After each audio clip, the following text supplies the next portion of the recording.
मैं हूँ आपकी होस्ट मरियम। आप देख रहे हैं साइको इन्फॉर्मेटिव। व्यूवर, ज़िंदगी में बहुत बार ऐसा होता है कि हमारी ज़िंदगी में कुछ मुश्किल वक्त भी आते हैं जिससे हमारी ज़िंदगी बहुत ज़्यादा अफेक्ट होती है। ऐसा ही कुछ सीन होता है ऐसे लोगों के साथ जिनका ब्रेकअप हो जाता है, या कुछ ऐसे लोगों के साथ जो अपनी मोहब्बत को हासिल नहीं कर पाते और जिनकी मोहब्बत अधूरी रह जाती है। सो उनके लिए आज मैं बताऊँगी कि कौन सी ऐसी 10 टिप्स हैं जिनके ज़रिए वो इस फीलिंग से अपनी जान छुड़वा सकते हैं, अपनी ज़िंदगी को दोबारा से फिर से वैसे ही रीस्टार्ट कर सकते हैं, वैसे ही ठीक होकर ज़िंदगी गुजार सकते हैं जैसे कि ये सब होने से पहले था। सो स्टार्ट करते हैं। सबसे पहले जी, आपने क्या करना है कि cut off contact by blocking him her on your social media और फ़ोन। यानी कि सबसे पहले उस बंदे से अपना राब्ता ख़त्म कर दें। उसका सोशल मीडिया चेक करना, उसकी न्यू पोस्ट चेक करना, उसकी फ़ोटोज़ देखना, सब कुछ बंद कर दें। ठीक है, कोई भी ऐसी चीज़ मत देखें जिससे आपके दिमाग में पुरानी बात दोबारा से वापस फ्लैशबैक हो, या फिर कोई ऐसी चीज़ आपको दोबारा से महसूस हो, या आपको पुराना गुस्सा दोबारा से आना शुरू हो जाए। सो ऐसी चीज़ों से अवॉइड कर दें, बिल्कुल कांटेक्ट ख़त्म कर दें। एक और चीज़, अगर वो बंदा आपका कज़न है या आपकी कोई फ्रेंड है या इस तरह से मतलब क्लोज़ वन है जिसके साथ आप ताल्लुक़ नहीं भी तोड़ सकते, लेकिन आपके दरमियान एक लव रिलेशनशिप था तो वो ख़त्म हो गया है, तो अब आपने क्या करना है कि उससे रब्ता जो है वो कुछ महीनों के लिए ख़त्म कर देना है। देन यू नॉर्मलाइज़, मतलब कि आप दोबारा उससे उसके साथ दोस्ती वगैरह और मतलब फ्रेंडशिप बन सकते हैं। यानी कि आप उसके फैमिली फ्रेंड भी हैं तो फैमिली में भी कर सकते हैं। ठीक है जी। उसके बाद नेक्स्ट काम आपने क्या करना है, take time to yourself. ये सबसे इम्पॉर्टेंट पॉइंट है। इसमें अपने आप को टाइम दें, अपने आप को टाइम दें। देखें, सोचें कौन सी ऐसी चीज़ें थी जो आपने उस टाइम नहीं की जो आपको करनी चाहिए थी, और आप अपने आप को कितने हद तक इग्नोर कर रहे थे। क्योंकि जब एक इंसान किसी भी रिलेशनशिप में होता है तो वो अपने आप को इग्नोर करता है दूसरे के लिए, वो दूसरों के लिए काम करना शुरू कर देता है। यानी कि उसी बंदे के लिए उसकी पसंद नापसंद का ख्याल रखता है, अपनी पसंद वगैरह को छोड़ देता है। सो अपने आप को टाइम देना सीखें। यानी कि अपने आप को टाइम दें और देखें क्या चीज़ें आपको पसंद हैं, कौन सी ऐसी चीज़ें हैं जिनमें आपको खुशी मिलती है, वो चीज़ें करने की कोशिश करें।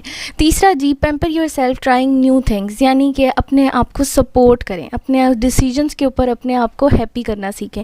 यानी कि अगर कोई ना कोई तो रीज़न है ना कि आपने उससे अलहदगी इख्तियार की है, या कोई ना कोई तो चीज़ होगी ना, इसके लिए आपने क्या करना है कि ऐसी जगह जो चीज़ें आपको मतलब उस चीज़ को ट्रिगर करती हैं, आपको याद दिलाती हैं, आपने उनसे भाग जाना है। यानी कि आपने उन चीज़ों को छोड़ देना है, उन लोगों से मिलना छोड़ दें, उन चीज़ों को अवॉइड करें जो कि आपको याद दिलाती हैं। ठीक है, यानी कि अपने आप को सपोर्ट करें, अपने डिसीजन को सपोर्ट करें, जो डिसीजन आप ले चुके हैं उसको सपोर्ट करें।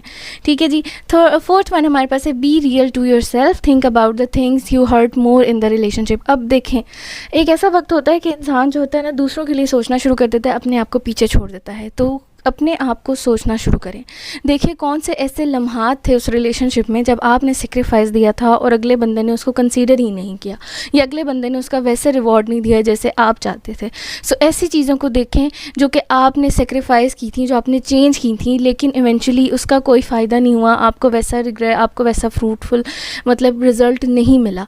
सो ऐसी चीज़ों को देखें, फिर याद करें कि कौन सी ऐसी चीज़ें थी जिनकी वजह से आप अपने आप को हर्ट करते रहे थे, या आप अपने आप को टाइम नहीं दे पा रहे थे, आप अपने आप को पीछे कर रहे थे।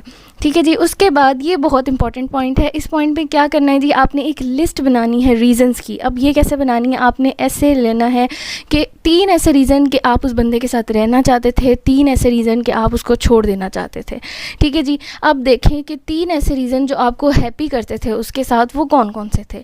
अगर तो उनकी हैप्पीनेस इतनी ज़्यादा है कि वो उन चीज़ों को ओवरकम कर सकती है, जो चीज़ें आप उनको सेक्रीफाइस कर रहे हैं या दे रहे हैं, तो ठीक है। लेकिन अगर उन पे फोकस करें जो चीज़ें आप नफ़रत करते थे जिन चीज़ों से, या फिर मतलब आप नहीं रहना चाहते थे, कौन से ऐसे रीज़न थे कि आप इस रिलेशनशिप को तोड़ने के मतलब हद तक आए। ठीक है। सो उन चीज़ों को सोचें, उस पॉइंट को सोचें, उन रीज़न्स को सोचें कि कौन से ऐसे रीज़न हैं जो आपकी अलहदगी की वजह बने हैं या आप उन चीज़ों पर ख़त्म हुए हैं। ठीक है जी। उसके बाद है, making your friends close to you, move to your love ones.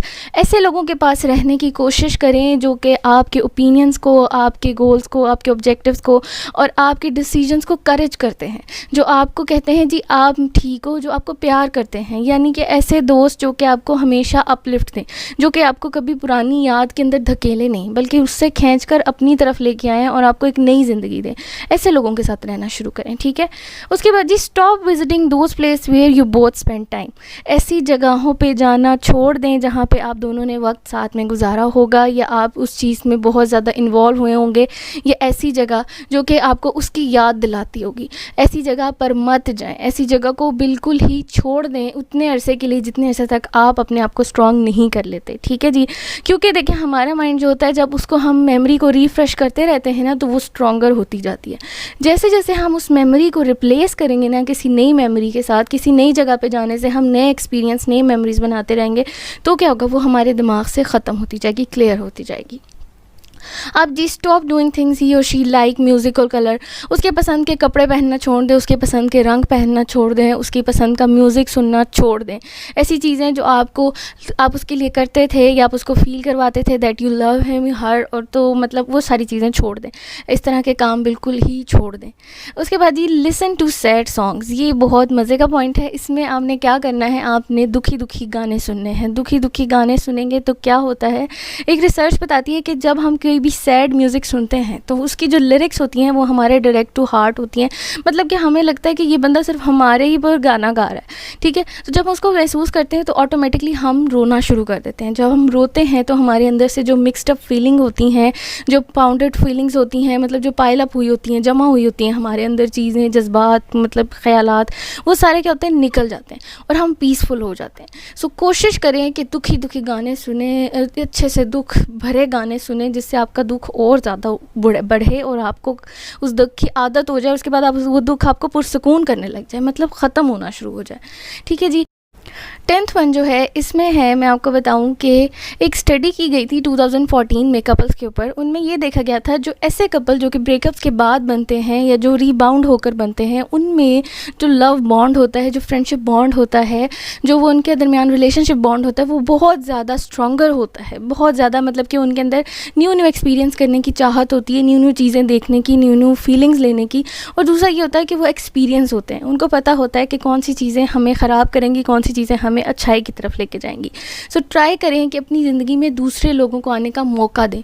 ऐसे लोग जो कि आपकी ज़िंदगी में आके आपकी ज़िंदगी बदल सकते हैं, उनको अपनी ज़िंदगी में आने का मौका दें। हो सकता है, बल्कि हो क्या सकता है, ऐसा ही होता है 100% वो बंदा जो है आपकी वो सारी फीलिंग्स को, वो सारे बुरे थॉट्स को, वो डार्क साइड्स को, वो सारी डार्क फीलिंग्स को, हर चीज़ को रिप्लेस कर देता है। इवेंचुअली आप जो होते हैं ना, हैप्पी होना शुरू हो जाते हैं।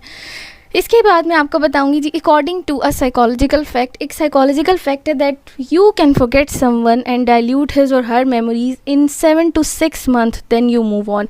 मतलब कि ज़िंदगी का कोई से बड़ा लॉस या बड़ा से बड़ा गम या कोई भी ऐसा इंसान जिसे हम सबसे ज़्यादा चाहते हैं या सबसे ज़्यादा प्यार करते हैं, वो हमारी ज़िंदगी से चला जाए या हम उसे छोड़ दें, तो हमें तकरीबन 6 से 7 माह लगते हैं इस पूरे प्रोसेस को हील करने में। उसके बाद जो बंदा होता है वो उस चीज़ को भूल जाता है, टोटली हम उस चीज़ को भूल जाता है। लेकिन देखें, अगर ये सारी चीज़ें आप नहीं करेंगे जो मैंने आपको बताई हैं, ये सारे स्टेप्स, ये सारे मेजर्स, ये सारी टिप्स आप नहीं यूज़ करेंगे, तो फिर आप वहीं मजनू बन जाएंगे और कुछ भी नहीं होगा। सो प्लीज़ ट्राई करें कि ये सारी चीज़ें करें और उसके बाद मूव ऑन होना सीखें, अपने आप को आगे ले जाना सीखें और अपनी ज़िंदगी को हैप्पी बनाएं। Thank you so much, thanks for watching, subscribe to my channel, thank you.